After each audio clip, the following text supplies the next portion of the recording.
Hello and welcome to an Affinity Revolution tutorial. My name is Ezra Anderson, and today we're going to learn how to add your signature as a watermark to any of your photos. If you'd like to follow along with the same image that I'll be using, I've included a download link in the video description.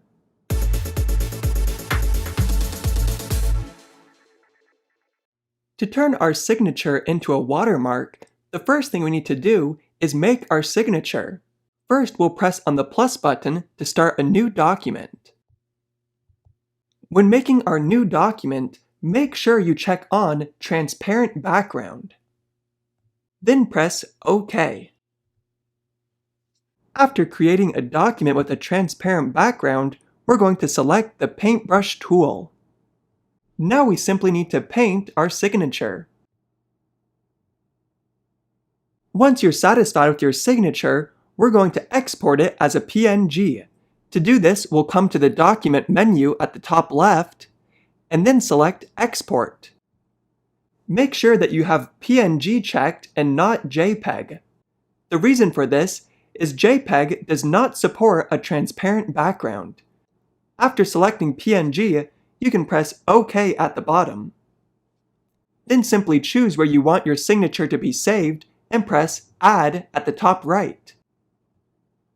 Now I'll press on the home arrow at the top left and select one of my pictures to open up. Now that we've exported our signature, we're going to use the PNG to make a new paintbrush. To make new brushes, we'll come to the Brushes Studio. Then we'll press on the menu at the top right of this studio. We'll then select New Intensity Brush. Then we just need to select our exported signature. For our purposes, we don't need to change any of these settings, so you can press OK.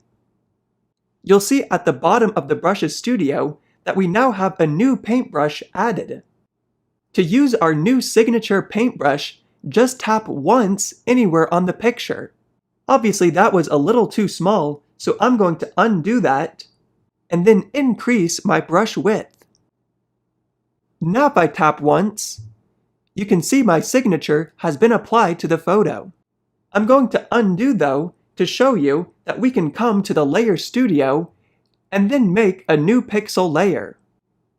With a new pixel layer, we can tap once anywhere on the photo, and then with the Move tool, we can resize and reposition our signature.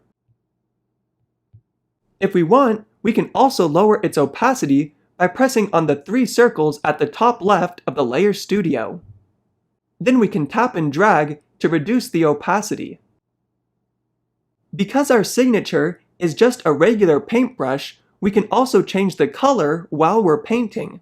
To see this, I'll select the paintbrush again, and then change the color in the contextual toolbar. Now if I tap once again, I've applied a red signature. With our signature paintbrush created, we can go to any of our photos and easily add our signature as a watermark.